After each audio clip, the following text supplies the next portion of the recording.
Mana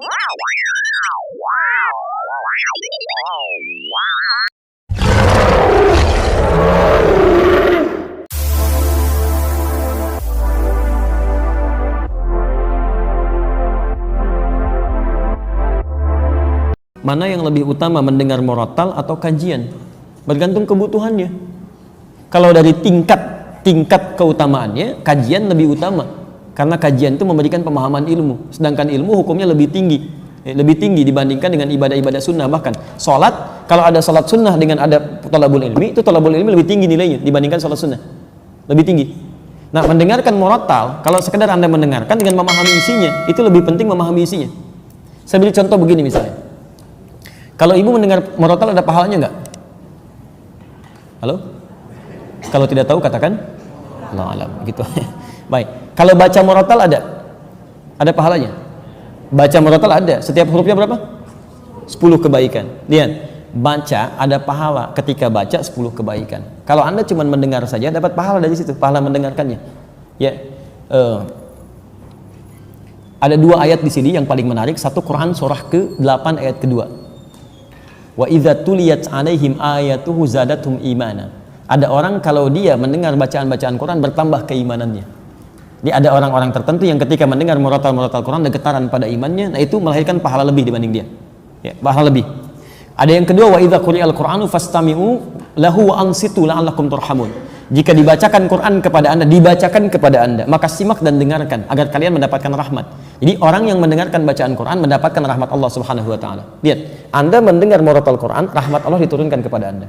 Tapi Anda mendengar taklim, Anda mendapatkan 4 yang diberikan oleh Allah lewat lisan Nabi yang tidak diberikan kepada selainnya. Apa itu yang 4? Di hadis Muslim nomor hadis 2010. Majtama'a qaumun fi baitin min buyutillah. Enggak pernah orang kumpul di satu tempat di rumah Allah. Yatsluna kitaballah. Dia kemudian bertilawah Al-Qur'an wa yatadarasunahu fi ma bainahum. Kemudian mereka membahas itu, berdiskusi, taklim dalam konteks kita. Illa, kecuali diberikan 4 hal. Ghasyiyatuhum rahmah. Allah akan menaungkan rahmatnya bagi orang itu.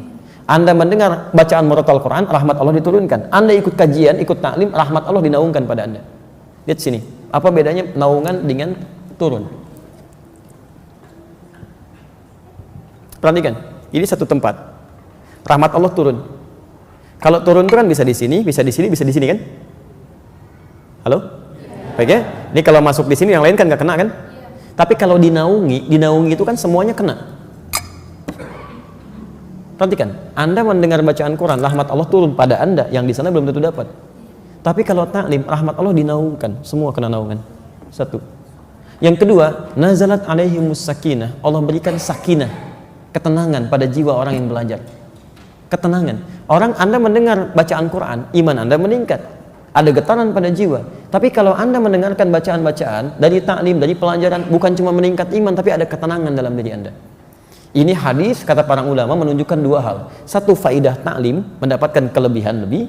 Yang kedua, memberikan gambaran taklim yang benar. Taklim yang benar itu berdampak pada ketenangan jiwa. Jadi kalau Anda belajar dimanapun tidak membuat hati Anda tenang, jauh dari Allah, berarti taklim Anda belum sempurna. Tinggalkan, cari yang lebih baik. Termasuk dengan saya, kalau saya tidak memberikan materi yang bisa menenangkan jiwa Anda, mendekatkan Anda kepada Allah, tinggalkan saya, cari guru lain. Cari guru lain. Saya tidak akan katakan harus ikut dengan saya, tidak. Cari guru lain, ambil faidahnya dan dekatkan diri Anda dengan Allah. Yang ketiga, wa haffathumul malaikah. Orang yang ikut taklim itu dikerumuni oleh malaikat. Dan yang keempat, wa dzakarahumullahu fi man indah. Disanjung-sanjung oleh Allah sampai selesai taklimnya di sekitar makhluk yang ada di sekitarannya. Anda bayangkan, Anda mendengar murattal Quran cuma mendapatkan 1, rahmat Allah. Tambahan bonusnya getaran jiwa. Tapi kalau Anda ikut kemudian taklim, pengajian dan sebagainya, dan sifat pengajiannya benar, maka 4 diberikan, 1:4. 1:4. Ya, apalagi dalam bacaan kemudian taklimnya itu disinggung tentang ayat-ayat Allah, dibacakan juga, pahalanya ada, plus lagi dengan yang lainnya dan seterusnya. Allah Ta'ala a'lam bissawab. Wah. Ya, ada kemuliaannya walaupun mungkin tidak sama dengan yang datang. Ya, yang di YouTube ada, Masya Allah, Anda jauh masih mau mendengar, ada orang dekat nggak mau datang. Ya, itu luar biasa gitu kan? Ada pahalanya. Ada pahalanya, pahala dia dari belajar, ada perubahannya, ada materi dia catat, dia pelajari, itu pahala besar sekali. Ada pahala besar sekali, walaupun dia tidak hadir ke tempatnya. Ya, ada pahalanya. Jadi pertama, pahala dari pelajaran dia. pahala dari penyimakan dia, pahala tekad dia berubah, pahala setiap dia menulis, pahala dia mengamalkan. Ada banyak sekali. Ya kan kaidah fikihnya begitu. Ma la yatimul wajibu illa bi fa wajib. Ya kan? Sesuatu yang tidak bisa dilakukan kecuali dengan itu, maka itu menjadi hal yang melekat pada dirinya. Saya nggak bisa datang, tapi saya punya perangkat ini, saya kerjakan lewat itu. Atau ma'ala yu'khadhu kulluhu la yutruku kulluhu. Sesuatu yang nggak bisa dikerjakan semuanya, jangan ditinggalkan seluruhnya. Saya nggak bisa datang, tapi saya bisa simak dari sebagian tayangannya. Boleh, silakan. Itu ada pahalanya untuk kita semua. Ada pahalanya insya Allah. Tapi kalau anda masih bisa hadir dan bisa anda jangkau, maka pahalanya lebih banyak lagi. Ada di Ibnu Majah nomor hadis 233. Riwayatnya dari Abu Darda. Man salaka tariqan yaltamisu fihi ilman, satu, sahalallahu lahu tariqan ilal jannah. Siapa yang menyiapkan dirinya, bersiap-siap menempuh jalan untuk belajar sampai datang ke tempat tujuan, setiap langkahnya akan dihitung kata Nabi untuk meringankan langkahnya ke surga saat di akhirat. Yang kedua, wa innal malaikata la tad'u ajnihataha ridwan li talabil ilmi. Dan para malaikat kalau Anda tahu, sejak Anda berangkat dari tempat Anda tinggal itu membentangkan sayapnya, memberikan ridho kepada Anda sampai Anda pulang lagi.